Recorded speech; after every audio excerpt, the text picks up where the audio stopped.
Today, let's talk about virtual memory. Okay, so we cover memory hierarchies in our other lecture. We know there's a different layer of your memory systems. There's a cache, there's a physical memory, there's a registers. For cache, there's a L1, L2, maybe there's a L3. And for disk, it's kind of really slow, and register is really fast, but also expensive. So what's a virtual memory? Actually, virtual memory is kind of the button at the bottom level of your computer systems. Okay, so we have three abstractions of your systems: process, virtual memory, and files. Virtual memory is one of it. Your kernel uses virtual memory to control, to manage different process, like a lot of like a program runs in your program. But how is controlled? Here's the example. We have three processes just run in your computer. For example, the first one is your Excel file. The second one will be your Chrome browser. The third one probably just another like a gaming stuff. For example, play some video games. Okay, so we have like multiple processes run in our system, and they are multitasking, so they should be there. And process I use if your computer only have 4 gigabytes. If your computer has only 4 gigabytes, process A use 4 gigabytes, process B use 4 gigabytes, process C use 4 gigabytes. In total, it's 12 gigabytes. But you only have 4 gigabytes, right? It's too much. So your operating system, your kernel definitely need a way to manage it. So how to manage it? Actually, your kernel try to put this process A's memory, process B's memory, process C's memory in on disk. So when processor, your kernel, okay, so this decides right now it's process A's time. Right now I want to run process A. Right now, it try to load process A's data into the memory. And of course, if you know the memory hierarchy, it's just like in this way. And it try to load every data to registers. But first, it try to load these 4 gigabytes into the 4 gigabyte memory. Okay? And if you finish, the kernel thinks, okay, right now I want to switch to a process B. It will store the process A's data back to here, then load process B into this memory and run it. So this is how your actually your kernel to manage like this like process memory. There's so many processes, and each process want to use all of this memory. How your kernel manage this? You try to pretend, okay, pretend you have your own memory, 4 gigabytes, but actually this is not a physical memory, it's on disk, okay? So this is the concept of virtual memory. So what's a virtual memory? Actually, we use disk to represent the memory, and we call this memory is virtual, so it's called virtual memory. But this gives us a problem. What's a problem? Okay, so for the 4 gigabyte memory systems, we only need 32 bits memory address. You only need 4 bytes to represent. Why? Because 2 to the power of 32 equal 4 times 10, 30. And 10 is K, 10, 20 is G, is M mega, and 10, 30 is G. So in this case, actually this is G. So it's only support for 4 gigabytes. 4 gigabytes different combination of the memory address. Okay, so if you have only 32-bit memory address, you can only support 4 gigabytes memory address space in your memory systems. So okay, so let's go back. Because all process think they can use all of memory, so they definitely don't use like a more than 32-bit to store this memory stuff, right? Because yeah, I have a 4 gigabyte. I just use the 32-bit machine, 32-bit address to support it 4 gigabyte. I don't need to like worry about what's the disk memory. Okay, so here's the problem. Because physical memory has only 32-bit machine, like 32-bit like a format for the memory address. if we want to use the 32-bit memory address to support, for example, the 4 terabyte disk, it will fail. It will fail. Okay.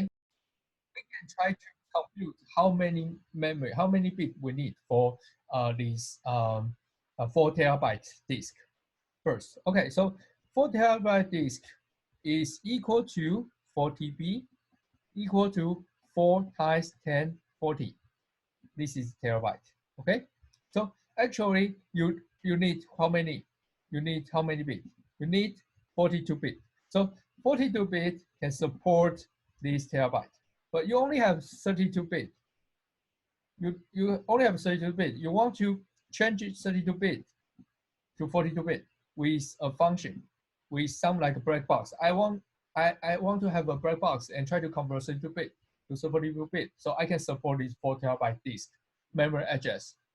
This is a physical memory address on disk because your data for each process is actually stored on your disk, not a physical memory, not a RAM.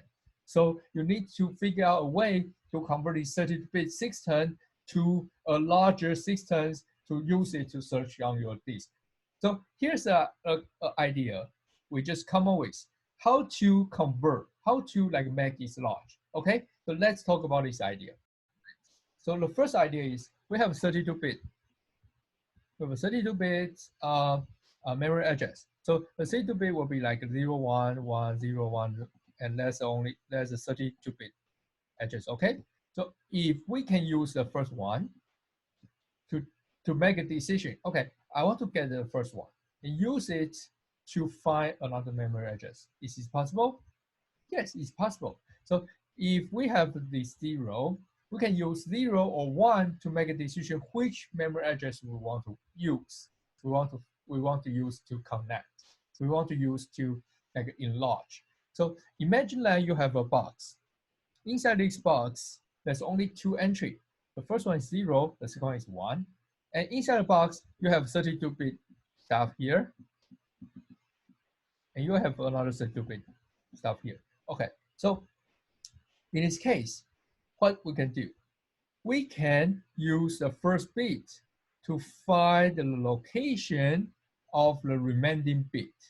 Okay, so here's 32-bit, which means we have the 31-bit plus the 32-bit is equal to 63-bit. We just lose 1 bit. Use it to find the entry in a table. You can imagine that this bit is kind of a pointer. Use this as a pointer, point to the patch table. We call this one patch table. So this is patch table. We lose few bits and use it to search in a patch table. And inside the patch table, we can record the remaining data, use it to combine the data we for the physical memory data. We combine these two and got the really large like a memory address for the disk. Okay, so this is kind of an idea. And of course, because the patch table, if you have more like a patch table stuff, you can support like more memory address, right? So in this case, we prefer to have like a more entries in the patch table. Okay, so here's the idea. I have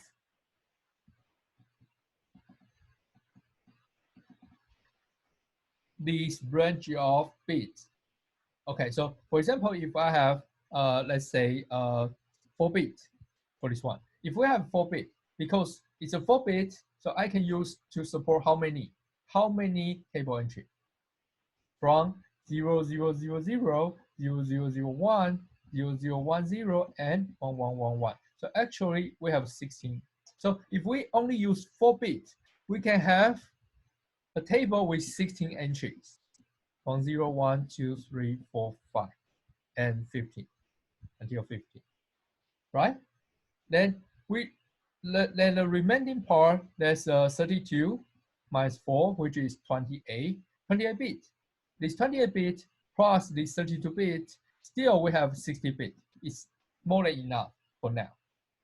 So this is an idea how to like use the original 32-bit memory, try to enlarge it. And that's a very, very important key here is that we should check if this memory address is already in memory or not. Otherwise, we will like keep loading the data from the disk to the memory, from the virtual memory to the memory, right? So actually a patch table had contain like a one special data is called valid bit. So for this valid bit, it indicates the data is already on your memory or it's not, it's still on your disk or even like a no data there. So this valid bit is very important. Okay, so the idea of this, we try to use few bits in our memory address and use this few bits to find an entry. If the valid bit equal to 1 means the data is already in memory. If it's already in memory, we don't need to worry about it. We don't need to load it again. We don't need to find the data on disk and load it. But if it's not, we can use a remaining bit here plus the data we haven't used here, combine these two set of bits together to get a really big, larger memory system, memory address systems to support the disk memory address.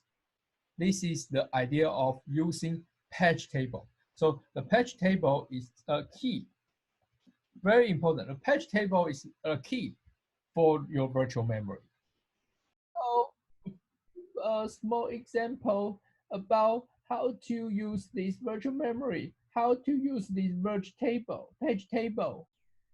Okay, so let's see some example. Let's see it. Okay, so this is an example. Okay, so for this example, we can see the page in the page table because the valid bit for the entry 1, 2, 4, and 7 is 1, means the data is already in physical memory. So you can see in physical memory, we already have these data. We already have this memory address, the data in this memory address. Okay, so right now, if we try to use the data in the in this like a 4 page table entries, 1, 2, 4, 7, we have a hit because they are in the memory, physical memory. But if we see, for example, PTE3, PTE3 here is say, okay, 3, the value bit is 0, and that's a disk address, which means the data is on disk, not memory. So we need to combine the disk address plus the offset to find out where's the data.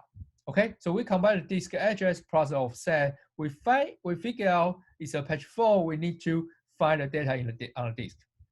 So we try to use this information to find the data on the disk, and we need to kick out one data from physical memory. Otherwise, we don't have enough space in physical memory to support this data loading, right?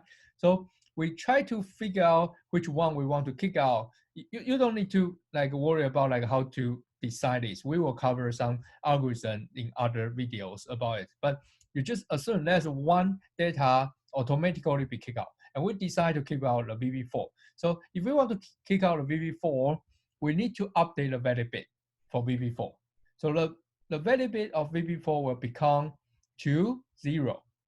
And we try to put the disk address information into this patch table. Okay, then we load the data for VP3 to the physical memory, and we change the valid bit to 1. So this is how we deal with the patch 4.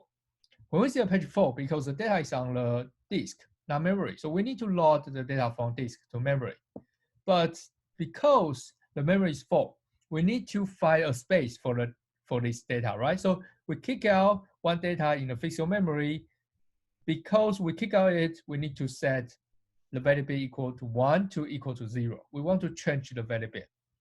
Then we load the data from disk to memory and update the valid bit belong to this patch table entry from 0 to 1. This is the roughly idea of it. Okay, so I hope you got this idea. Actually, this is how your kernel, how your system, operating systems to deal with this virtual memory. So every process want to use the memory, but the memory is so limited.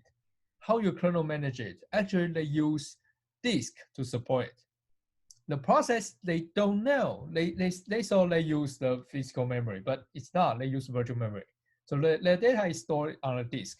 So when your kernel want to use this program, want to run this program, it will help the program load the data from disk to the memory by using these patch table systems. So patch table is very, very important concept for virtual memory.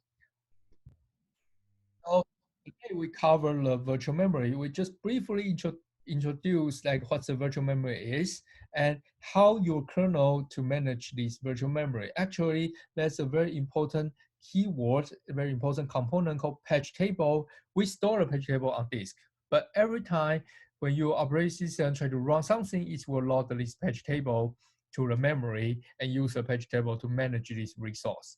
And patch table, how to check a patch table? The variable is an important issue. If the variable equal to 1, means the data is already in memory. If the variable equal to 0, means it's not in the memory. So you need to load the data to the memory. If you see the variable equal to 0, means it's a patch fault. Okay, and I don't want to go to too much detail, but I hope you get like a briefly understanding about what's a virtual memory, why we need virtual memory. Okay, so I hope you enjoyed today's videos. And virtual memory is one abstraction of your operating systems. So it's actually a really cool idea. If you know what this is, you will see this is a really cool idea, right? Okay, so hope you enjoyed today's video. See you next time. Virtual memory is awesome.